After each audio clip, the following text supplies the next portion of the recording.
예, 앞서 예고해드린 대로 신율의 뉴스 정면 승부, 오늘은 주간 정치 매치로 문을 열 텐데요. 1부와 2부에 걸쳐서 전해드립니다. 자, 오늘도 여러분을 위해서 대한민국 최고의 정치 분석가 두 분 모셨습니다. 한 분씩 소개해드리겠습니다. 유승찬 정치 컨설턴트 나와 계십니다. 안녕하십니까? 네, 안녕하세요. 예, 엄경영 시대정신연구소장이십니다. 어서 오십시오. 네, 안녕하세요. 예, 비 오는데 그래도 어떻게 다 제 시간에 오셨어요? 전 좀 일찍 와서 커피 한잔 하고 이렇게 올라왔습니다. 이 자세가 이 정도는 돼야죠. 예, 전 신일 교수님이 진행하시는데 어찌 감히 늦을 수가 있겠습니까? 예, 사회생활이 참 점점 늘고 계세요. 예, 두 분 다. 근데 진짜 오늘 밤 어제 온 거는 유가 아니래요. 오늘 밤에 오는 거. 예? 그러면은 오늘 그 재난 방송 우리 안 주나? 그 행정안전부에서 맨날 하는데, 근데 그거 안 오는 것 같아요. 어쨌든 근데 그럼 제가 해야죠. 여러분 오늘 밤에 호우 대비 철저히 하셔야 됩니다. 자, 얘기부터 해볼까요? 송원석 원내대표 이제 원내 지도부를 구성했는데 원내 수석 부대표의 유상범, 김은혜 두 의원을 선임을 했다. 근데 송원석 원내대표는 본인은 물론 친윤이라고 강력히 아니라고 부인하고 있습니다만 일각에서는 친윤인지 아닌지는 모르지만 친윤들의 지지로 됐다 뭐 이런 얘기를 하고 있는데, 여기 나오신 분들도 이게 참 낯설지 않은 분들이에요. 친윤 일색이다 뭐 이런 비판도 하는 모양인데 어떻게 보십니까? 먼저 이건 엄 소장님이 하셔야지. 네. 예. 저는 이번에 국민의힘 원내대표 경선의 의미는 두 가지라고 보거든요. 그러니까 첫 번째는 대여 투쟁의 적임자를 찾는 거다. 그런데 사실 이 대여 투쟁을 안 하면 이 지지층을 결집하기가 어렵습니다. 그래서 야당의 첫 번째 임무는 대여 투쟁이고 또 그것을 진두지휘할 사람이 바로 원내대표다. 그리고 이제 두 번째 의미는 전당대회를 준비하는 거죠. 그런데 전당대회야 혁신위를 구성해서 준비할 수도 있고 또 당내 선관위를 구성해서 할 수도 있기 때문에 저는 이번 원내대표 선거의 첫 번째 의미, 바로 대여 투쟁의 적임자가 누구냐, 이런 이제 측면에서 원내대표 경선이 이루어졌다고 보고 있고요. 그리고 지난주에도 저희가 이렇게 말씀을 좀 서로 나눈 적이 있는데, 사실 원내대표 선거가 대의 명분이 중요하긴 하지만 그보다 더 중요한 것이 원내대표 후보자와 의원들 간의 신속관계다. 이렇게 볼 때 송원석 의원이 될 수밖에 없는 그런 구조였고요. 사실 일각에서는 이제 이변을 통해서 김정원 의원 당선 가능성도 조심스럽게 점쳤지만, 사실 이변이라는 게 잘 안 일어나니까 이변이라고 하는 거잖아요. 그렇죠. 예, 그래서 잘 일어나면 건 이변이 아니라 일상이라고 그러죠. 그렇습니다. 예. 기적도 100번 중에 한 번 일어나야 기적이 되는 거니까. 에이, 한 만 번 중에 한 번 일어나죠. 그렇습니까? 알겠습니다. 그럼 제가 양보하겠습니다. 그런 측면에서 이제 송원석 의원이 당선됐다고 보고 있고요. 그리고 원내 수석에 유상범 의원하고 이번 이제 강원도가 지역구죠. 그 다음에 분당이 지역구인 김은혜 의원, 두 사람을 선임을 했는데요. 이게 사실 원내 수석이라는 게 이게 여당이랑 잘 싸우는 사람을 이게 선임할 수밖에 없습니다. 그래서 저는 친윤이라는 그런 이제 얘기가 나오고 있긴 하지만 또 실제로 친윤이었고, 유상범 의원하고 또 김은혜 의원은 이제 윤석열 전 대통령 대변인을 했죠. 인수위 때. 이런 이제 인연들이 있긴 한데요. 이분들이 아직 친윤이다 이렇게 평가하는 거는 좀 과도한 비난이다. 저는 그렇게 보고 있고, 아무튼 원내에서 투쟁을 잘 할 수 있는 사람을 뽑았다. 그렇게 한마디로 요약할 수 있을 것 같습니다.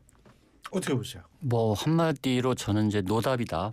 국민의힘은 끝났다. 저는 이렇게 봅니다. 그러니까 지금은 투쟁의 시간이 아니고요. 혁신의 시간이죠. 대선 패배가 아주 처참한 패배를 당하고, 그리고 이 국민의힘이 배출한 대통령부터 줄줄이 지금 이제 내란 수사를 받고 있지 않습니까?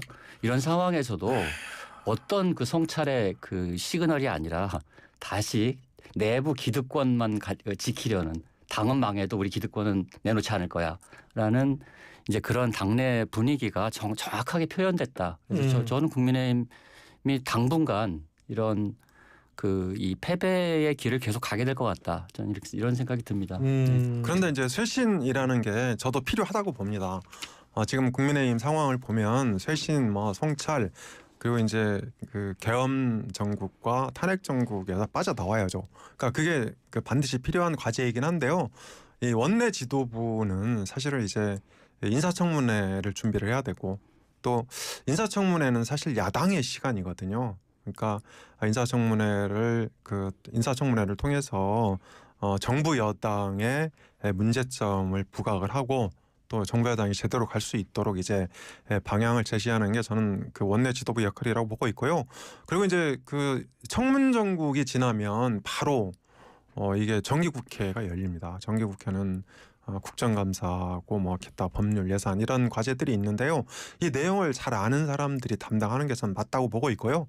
물론 혁신, 쇄신 당장 필요하죠. 저는 그것은 지금 뭐 김영태 비대위원장도 진행을 하고 있고 또 전당대회를 통해서 새로운 당대표가 선출이 되면 새로운 당대표 중심으로 쇄신을 해나갈 것으로 보고 있습니다. 아니 오늘 그 조선일보에 제 얘기가 아니에요. 조선일보에 나온 얘기인데 국민의힘 관계자의 말을 빌어서 이대로 나가다가는 5, 6세기 신라 시대 영토보다도 좀 작은 저도 그거 그거 봤는데 보셨죠? 제가 봤는데요. 예. 그러니까 보통은 이렇게까지 대놓고 자기 계파 혹은 자기하고 비슷한 사람만 쓰진 않잖아요. 그러니까 최소한의 뭔가 예. 모양이라도 예. 갖추려는 노력들을 기존에는 해왔는데 이번엔 뭐 그것도 없이 이제 이렇게 가겠다는 거죠. 그러니까 저는 이제 이 내란과 계엄을 옹호했던 세력이 여전히 그 권력을 쥔 정당이 어떻게 쇄신을 할 수 있으며 근데 특히 국민들 그 중도층의 그 눈높이에 맞는 이런 인사를 할 수 있을 것이냐. 그리고 대여투쟁이라는 것도 명분을 갖춰야 대여투쟁을 할 수 있는 거잖아요. 최소한의 자기 명분을 갖지 않고 그러니까 기존의 이 내란 과정에 대한 처절한 자기 반성과 이 혁신 없이 대여투쟁을 한다고 그것이 말빨이 먹히겠습니까? 저는 이런 측면에서 보면 이 차기 이제 뭐 비대위가 그 혁신위가 됐든 뭐 원내대표 체제가 됐든 당대표 선거를 하더라도 당대표 선거도 또다시 이 친윤 그 이니셔티브 안에서 진행이 될 것 같다 이런 느낌을 받거든요. 그래서 저는 국민의힘은 지금 역사적으로 보면 우리나라 이 보수 정당이 사실 그 혁신을 가장 잘한 정당이었거든요. 그러니까 그렇죠. 잘 바꿨죠. 예. 예. 왜냐하면 민주당 이 진보 정당은 계속 외연을 확장하면서 자기 그 변신을 해왔고 보수 정당은 계속 내부 혁신을 통해서 자기 변신을 해왔거든요. 근데 그 DNA가 완전히 사라졌다. 이제 저는 지금 국민의힘에는 이번 원내대표 선거를 보면서 저는 희망이 사라졌다 이렇게 봅니다. 그러니까 뭐 유승찬 대표님 말씀은 쇄신이라고 쓰고 현상 유지라고 읽는다 뭐 이런 말씀이신데 간단하게 그 민주당 전당대회는 어떻게 될 것 같아요? 네, 민주당 전당대회는 박찬대 의원이 조금 우세하지 않을까. 지금 이제 당내에서 정청래 의원에 대한 뭐 비판 여론도 있고 또 당원들 중심으로 이게 정청래 의원에 대한 이제 뭐 이상한 댓글들이 이제 많이 이제 넘쳐나고 있는데요. 사실 저는 민주당 원내대표 선거도 김병기 의원이 된 거는요. 당원들의 선택에 의해서 김병기 의원이 된 거거든요. 근데 그것이 이를테면 이재명 대통령의 의중이 실렸다고 해석하는 부분도 있습니다. 그러니까 저는 그런 부분이 조금 어느 정도 일리가 있다 이렇게 보고 있고요. 이 당대표 선거도 마찬가지라고 봅니다. 사실 정청래 의원이 이제 역량도 굉장히 뛰어나고 또 뭐 친명으로 분류되기도 하고 이게 법사위원장을 역임하면서 과거 야당의 어떤 위상을 많이 이제 확보했던 측면은 있죠. 예. 그렇지만 박찬대 의원이 이제 지난 선대위 때 상임 선대위원장 했지 않습니까? 그만큼 이재명 대통령이 각별히 평가하고 있다 이런 이제 저는 의미라고 보거든요. 그리고 이런 것들이 이 당내 이제 핵심 지지층 즉 개딸 뭐 당원 이런 사람들한테 널리 각인이 돼 있기 때문에 의외로 싱겁게 박찬대 의원이 당대표에 당선될 가능성이 있다 이렇게 보고 있습니다. 예, 대표님. 뭐 저는 뭐 그렇지 않고요. 이게 이제 친명 대 비명의 대결. 이래야지 균형이 맞죠. 말씀하세요. 친명 대 비명의 대결이 아니잖아요. 이건 친명 대 친명의 대결이거든요. 그래서 기존의 구도로 이번 당권 선거를 보는 거는 좀 문제가 있다. 저는 이렇게 봅니다. 그리고 정청래 의원 같은 경우는 권리당원의 팬덤을 갖고 있는 정치인이에요. 그러니까 이재명 대통령 다음으로 팬덤을 갖고 있는, 호남에 가면요 구름대처럼 몰립니다. 정청래 의원이 가면. 더군다나 이제 법사위원장을 하면서 탄핵을 실질적으로 윤석열 대통령 탄핵을 주도했기 때문에 이게 굉장히 깊은 인상을 갖고 있고, 그리고 민주당 내 권리당원 구조를 잘못 이해하고 있는 분들은 그냥 이재명 대통령의 지시를 따르는 사람들이라고 보는데 전혀 그렇지가 않아요. 이른바 우리가 이제 개딸이라고 이제 명칭하는 분들도 있지만 굉장히 강경하게 대응해야 되는 강경 대응의 목소리들이 좀 있는 거잖아요. 그래서 민주당 전체적으로 보면 지금 권리당원 게시판에 지금 정청래 의원을 비판하는 글이 올라오는 건 사실이지만 그것이 권리당원 전체 혹은 다수의 의견이다 이렇게 보긴 좀 어렵고요. 그리고 일찌감치, 그리고 저는 제가 이게 정치인들 쭉 보면서 정청래 의원에 대한 호불호를 떠나서 선거를 굉장히 잘합니다. 요즘에 왜 정청래 의원이 밀고 있는 거 있잖아요. 정청래 의원 자기를 대포라고 그러잖아요. 네. 대포에 점 하나만 찍어주세요. 이 선거를 하고 있는데, 저는 물론 박찬대 의원은 원내대표를 하면서 특히 이제 명심을 얻고 있다 이런 얘기를 하잖아요. 근데 저는 명심이 그렇게 아주 가시적으로 박찬대 의원한테 갈 것이다 이렇게 보지 않습니다. 왜냐하면 아까도 말씀드렸지만 이거는 친명 대 비명의 대결이 아니다. 이 구도를 명확히 이해해야 됩니다. 친명 대 친명의 대결이다. 명심이 어디에 조금 더 쏠릴 수는 있겠지만 그것이 전체 판세를 좌우하진 않을 것이다. 저는 이렇게 봅니다.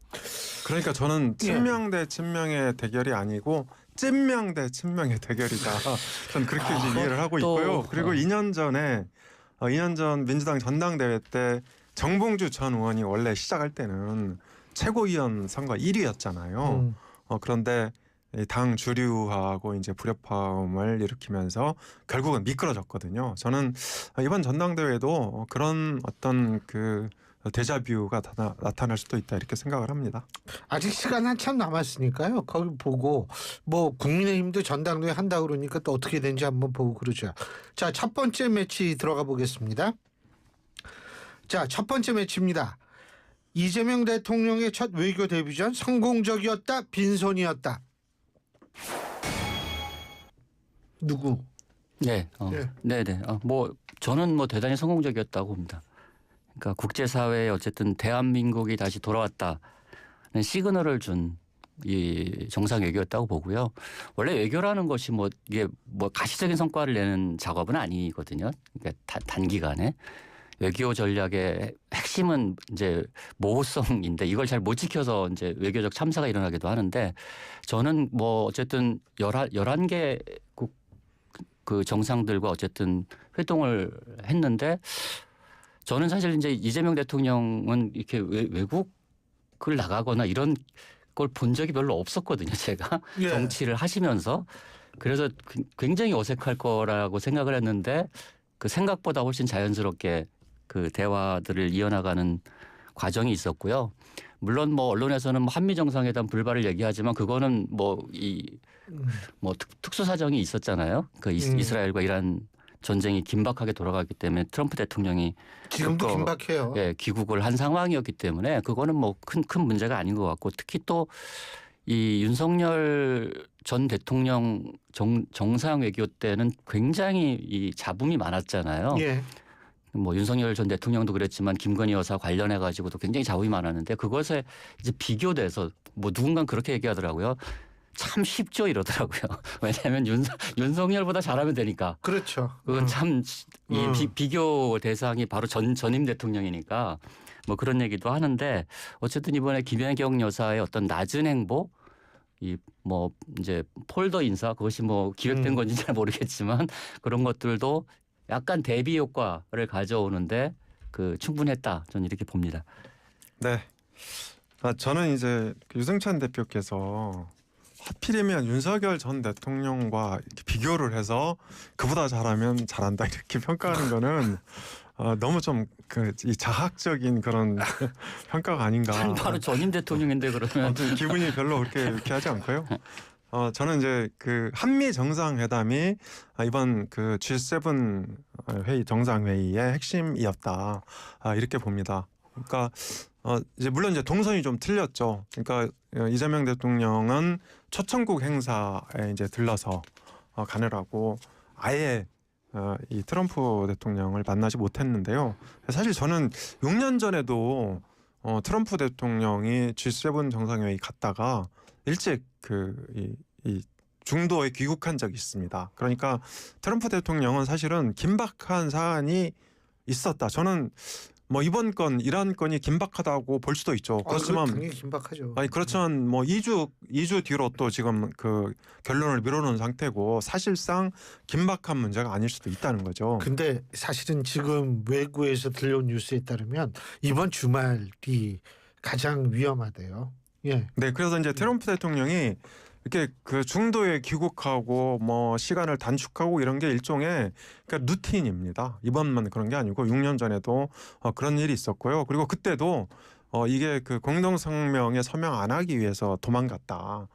이런 이제 그 평가도 있고요. 이번에도 사실 이제 공동 성명이 뭐 그냥 중동 평화 두루뭉술하게 사실 아무런 내용이 없는 공동 성명이죠. 그것만 이제 동의하고 갔는데 실제로는 구체적인 어떤 합의나 공동 성명을 피하기 위해서 귀국했다, 중도 귀국했다, 뭐 이런 얘기도 있습니다. 그래서 저는 이게 이재명 대통령이 이제 정상회담 그 G7 정상회의 가려면 좀 그 최대한 정보력을 동원해서 트럼프 대통령이 중도에 귀국할 건지 또 동선이 어떻게 되는 건지 이런 것들을 사전에 면밀히 파악을 했어야 된다고 봅니다.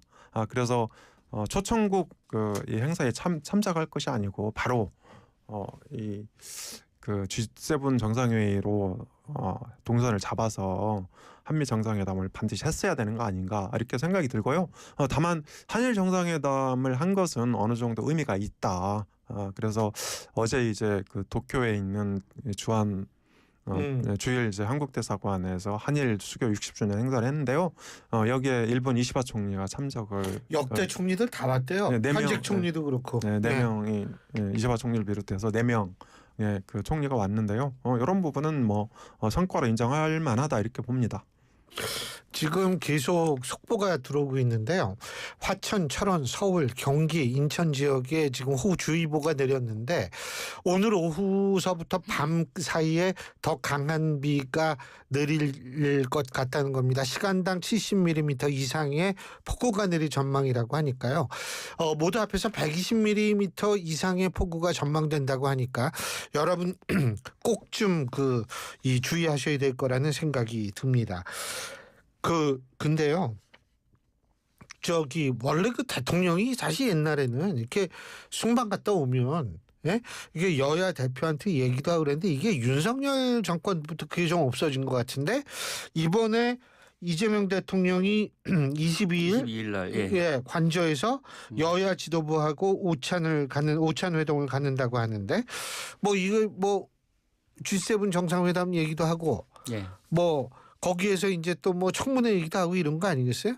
그렇죠. 뭐 G7 정상회담 뭐 이제 처음 만나는 자리니까 뭐 이제 덕담이 사라진 정치가 오래된 것 같아서 기억이 안 나요. 우리 정치가 너무 이게 덕담이 없는 정치가 된 것 같아요. 아무리 싸울 때 싸우더라도 뭔가 이게 좀 그 분위기가 있어야 되는데 그런 분위기가 너무 이제 오래된 것 같고.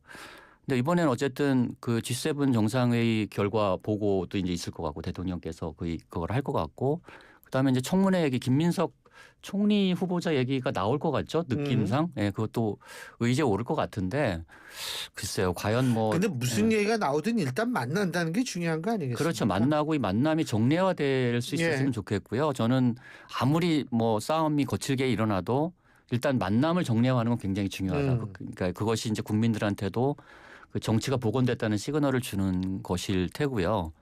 그래서 저는 뭐 이번에 그 인수위 없는 대통령을 하시면서 이 윤석열 정부의 국무위원들과 국무회의를 하잖아요. 계속 그런 걸 봤을 때 불편한 자리를 감수하는 어떤 능력도 좀 있으신 게 아닌가 이런 생각이 들어서 불편한 자리여도 여야 이 만남은 계속되지 않을까 하는 생각이 들긴 합니다. 그런 기대를 좀 갖고 있습니다. 근데 좀 안타까운 거는 김용태 비대위원장이 6월 30일 날 그냥 임기를 끝나면 연장 안 한다는 얘기가 많거든요. 만일 그렇다면 이게 거의 뭐 공식 행사로 마지막 아닌가 이런 생각도 드는데 어떻게 보세요? 네, 김영태 비대위원장 아마 6월 말로 끝날 것 같습니다. 끝날 것 같고요. 예. 어쨌든 이제 그 조기 전당대회 쪽으로 가닥이 잡힌 상황이라서 저는 김영태 그 조기가 8월 달 아니에요? 네, 8월 달입니다. 그죠? 그런데 지금 이제 민주당이 8월 2일 예. 잡혔죠. 그럼 네. 뭐 국민의힘이 이제 8월 중하순 정도니까 그렇게 시간이 많이 남아 있는 건 아닙니다. 한 2달 정도 이렇게 남아 있다고 볼 수 있을 것 같은데요. 저는 뭐 김영태 비대위원장이 계속 남아서 이 5대 개혁안 또 뭐 혁신안 이런 것들을 추진하는 게 바람직하긴 하지만 지금 그 뭐 정통성을 보완할 수 있는 그런 방안이 좀 없어서 그리고 또 김영태 비대위원장이 그렇게 막 뭐 혼자서 뭐 사방팔방으로 뛰어다닌다고 문제가 풀릴 것 같지는 않거든요. 어차피 전당대회를 통해서 새로운 당대표, 새로운 리더십 확립이 돼야 비로소 혁신을 위한 출발이 가능하다. 저는 그렇게 보고 있고요. 저도 이제 그 이재명 그 대통령이 그러니까 소통 행보를 열심히 하고 있는데 저는 그 부분은 저도 상당히 좋다고 봅니다. 그러니까 지난번에 이제 그 기업인들도 이제 불과 일주일 만에 만났거든요. 문재인 대통령은 한 50일 다 돼서야 만났는데 단 일주일 만에 만났다. 뭐 이런 부분도 좀 괜찮은 것 같고 국민의힘이 어수선하긴 하지만 또 이렇게 만나서 G7 정상회의 성과도 설명을 하고 그리고 지금 김민석 이 총리 후보자에 대한 인준 문제도 걸려 있고 또 추경도 어제죠? 어제 전국민 25만 원권을 발표를 했는데 여야가 지금 법사위원장 문제를 해결하지 못해서 본회의 일정을 못 잡고 있는 거 아닙니까? 그래서 이런 부분들에 대해서 서로 이재명 대통령과 여야가 좀 협의 과정을 거쳐서 뭔가 그 성과를 도출했으면 좋겠다는 생각도 듭니다. 예, 자 그러면 1부 순서 여기서 줄이고요. 잠시 뒤 2부에서 계속 주간 정치 매치 이어가죠.